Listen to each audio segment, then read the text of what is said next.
주님께서 여러분과 함께 마르코가 전한 거룩한 복음입니다.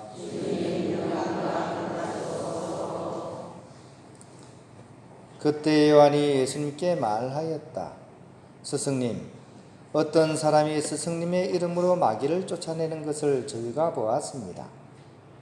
그런데 그가 저희를 따르는 사람이 아니므로 저희는 그가 그런 일을 못하게 막아보려고 하였습니다. 그러자 예수님께서 이르셨다. 막지 마라. 내 이름으로 기적을 일으키고 나서 바로 나를 나쁘게 말할 수 있는 사람은 없다. 우리를 반대하지 않는 이는 우리를 지지하는 사람이다. 내가 진실로 너희에게 말한다. 너희가 그리스도의 사람이기 때문에 너희에게 마실 물 한 잔이라도 주는 이는 자기가 받을 상을 결코 잃지 않을 것이다. 나를 믿는 이 작은 이들 가운데 하나라도 죄짓게 하는 자는 연자매를 목에 걸고 바다에 던져지는 편이 오히려 낫다.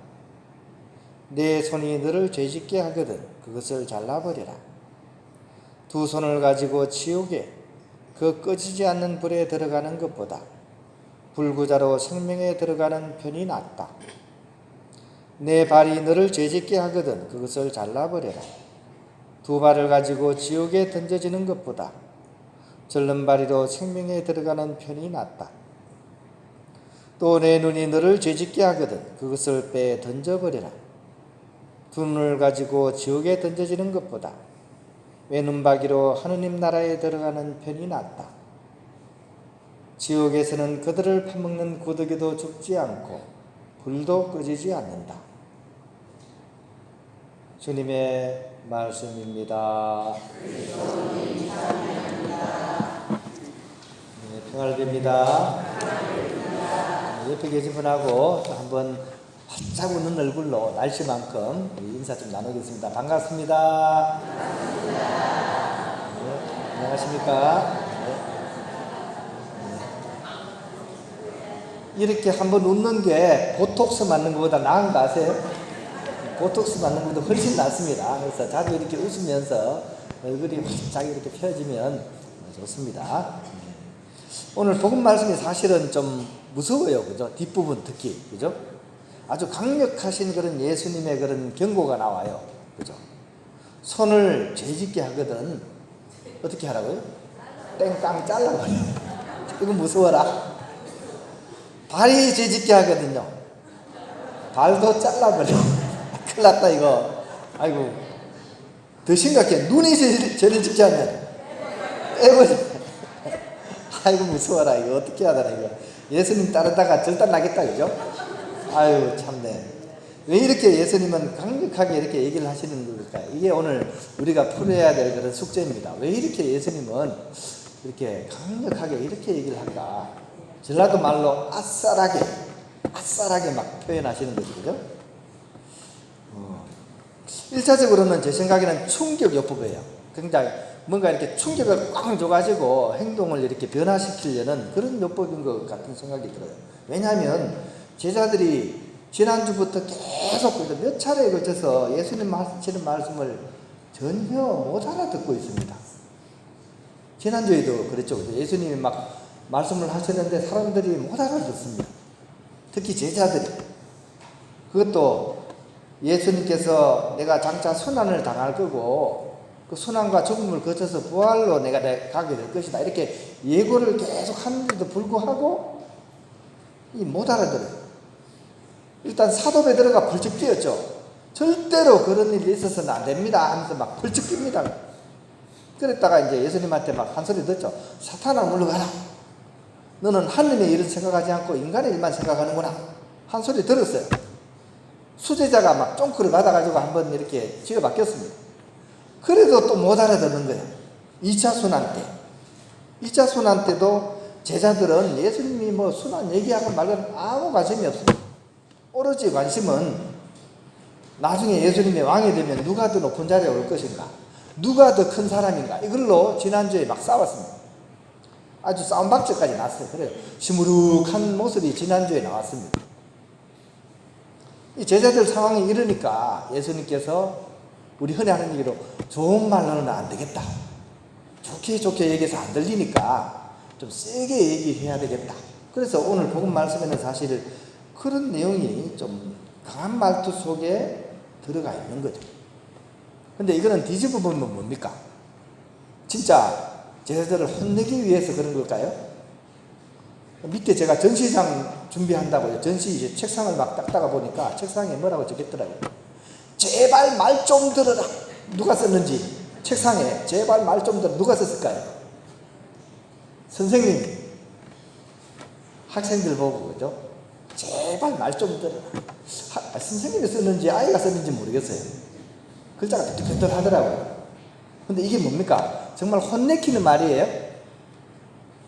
혼을 내는 게 목적이 아니라 사실은 그렇게 해서 좀 제대로 되기를 바라는 그런 마음이 그 안에 담겨져 있는 거죠.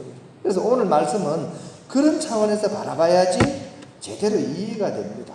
오히려 예수님의 따뜻한 마음을 어떻게 보면 강력한 말씀 속에서 읽어낼 수가 있는 거죠. 그죠? 그런 사람 있죠. 그죠? 겉으로는 굉장히 과격한데 알고 보면 속마음은 따뜻한 사람 있죠. 한때는 천대래 그러죠. 천대래. 겉으로는 좀 뻣뻣한데 사실은 알고 보면 마음이 따뜻한 사람. 선물 던져주면서 오다 주었다 이런 거죠. 오다 주었다 이런 거죠. 예수님이 바로 그런 겁니다.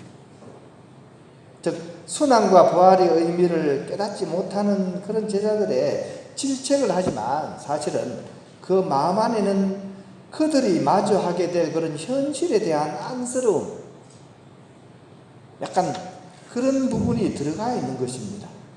이걸 어떻게 알 수 있냐? 앞부분을 보면 알 수 있어요. 오늘이 38절인데요. 36절에서 7절까지 이야기를 읽으면 오늘 말이 좀 더 이해가 됩니다.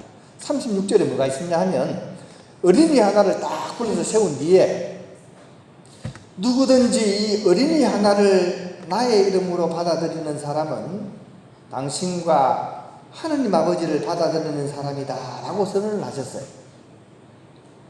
이 어린이 속에 당신 제자들이 투영되어 있는 겁니다. 즉 이 어린이는 다름 아닌 당신의 제자들입니다. 세상 물정 모르고 또 밖에 나가서 애치고 당하게 될 상황이 뻔하거든요. 그러니까 예수님께서는 오히려 이런 모자라는 제자들이지만 그럼에도 불구하고 이들이 사람들에게 받아들여지기를 원하시는 짠한 예수님의 마음이 이 비유 속에 들어가 있는 겁니다. 그래서 오늘은 보다 직접적으로 말씀하시는 거예요. 이어지는 내용입니다.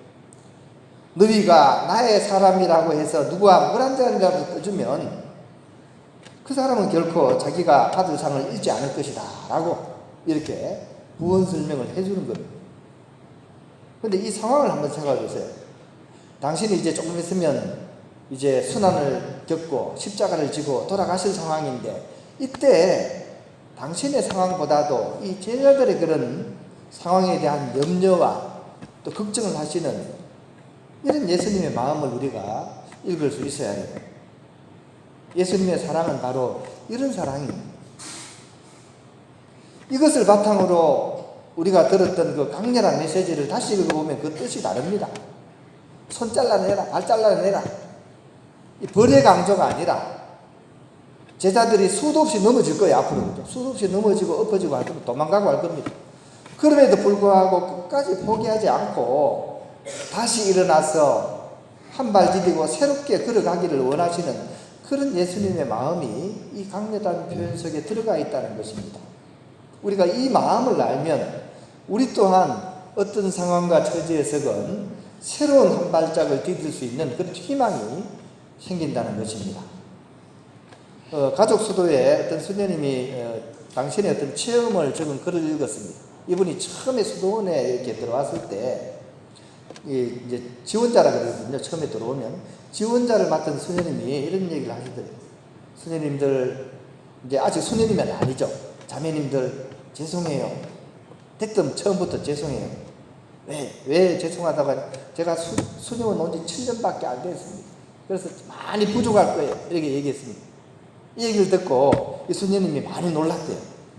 아니 수녀원에 7년을 살고도 부족하다니 어떻게 그럴 수가 있을까? 이렇게 생각을 했대요. 수녀원 나서 조금만 살면 성녀가 되는 줄 알았나 봐. 아니나 다를까 1년이 지나서 서른기에 들어가서 많이 깨어지는 것 같아요.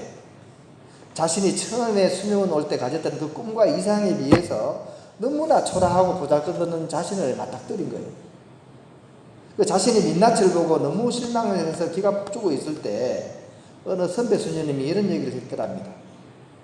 자매님, 우리에게 있어서 성경과 수도 회칙은 별입니다.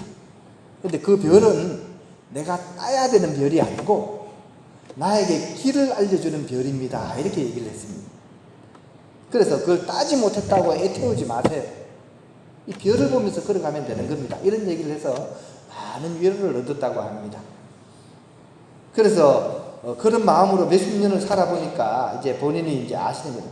몇십 년 수도 생활을 했다고 성녀가 되는 기는커녕 오히려 인간적인 성숙과 그리스도인적인 성숙도 제대로 못 이룬 그런 자신을 이렇게 바라보면서 실망하기보다는 한편으로는 위로를 가질 수 있었다 그럽니다. 어떤 위로냐 하면 이런 긴 시간의 과정을 통해서 하느님께서 우리에게 바라는 것이 무엇인지를 어렴풋이 알았다는 거죠. 그건 뭐냐 하면 하느님께서는 우리가 완전한 그런 사람이기를 바라시는 것이 아니라 불완전함하고 모자람에도 불구하고 서로 사랑하는 사람이기를 바라신다는 거죠. 이것이 우리에게 있어 더 중요한 의미입니다. 우리 각자가 완전해지는 것도 중요하지만 부족한 가운데서도 서로 사랑할 수 있는 그 모습이야말로 진정으로 하느님께서 우리에게 원하시는 것이라는 사실을 이렇게 알게 됐다는 그런 나눔이었습니다. 바로 이런 측면에서 오늘 복음 말씀은 우리로 하여금 우리가 기어코 완덕의 완전함으로 또 그 완덕의 별을 따내라는 그런 강압이 아니라 우리의 부족함에도 불구하고 우리를 너무나 사랑하시는 그런 주님께 우리가 나아가게 되고 또 그분과 함께 한 걸음 한 걸음 그 별을 향해서 걸어가는 것, 이것이 우리가 해야 될 몫이라는 사실을 알려주는 그런 말씀이라고 우리가 이해를 하면 좋겠습니다. 완덕이 하루아침에 이루어지는 게 아니죠, 그죠? 또 완덕이 중요한 것이 아닙니다. 하지만 완덕이라는 별을 바라보면서 서로가 부족한 가운데서도 서로 용서하고 사랑하면서 한 발 한 발 나아가는 그곳에 주님의 은총이 있다는 것을 우리가 꼭 기억하고 특히 오늘 바자회를 통해서 우리는 그런 것들을 좀 나누었으면 좋겠습니다. 서로 좀 부족하고 모자라는 가운데서도 서로 위로해 주면서 좀 이렇게 챙겨주면서 그런 풍성한 바자회를 해갔으면 좋겠습니다. 어제 첫날 막 하면서 좀 어려움이 있었어요. 음식 재료가 제때 공급이 안 돼가지고 막 음식을 제대로 못 만들어서 또 음식 양이 좀 적고 해가지고 막 말이 좀 많았습니다. 근데 이런 상황이 뭐 저희들이 원해서 된 것은 아니지만 한번 생각해 보세요. 드시는 분은 바로 왔지만 준비하시는 분은 새벽부터 나왔습니다. 어제 오늘도 새벽 5시 6시에 나와가지고 준비하시는 거예요. 좀 부족해 보여도 그 안에는 그런 것들이 들어가 있습니다. 우리가 그런 것들을 발견하고 서로 위로해 주면서 부족하지만 서로 사랑하면서 이 바자회를 한다면 우리는 더 풍성한 그런 주님의 은총을 만날 수 있다는 것 우리가 꼭 기억해야 하겠습니다.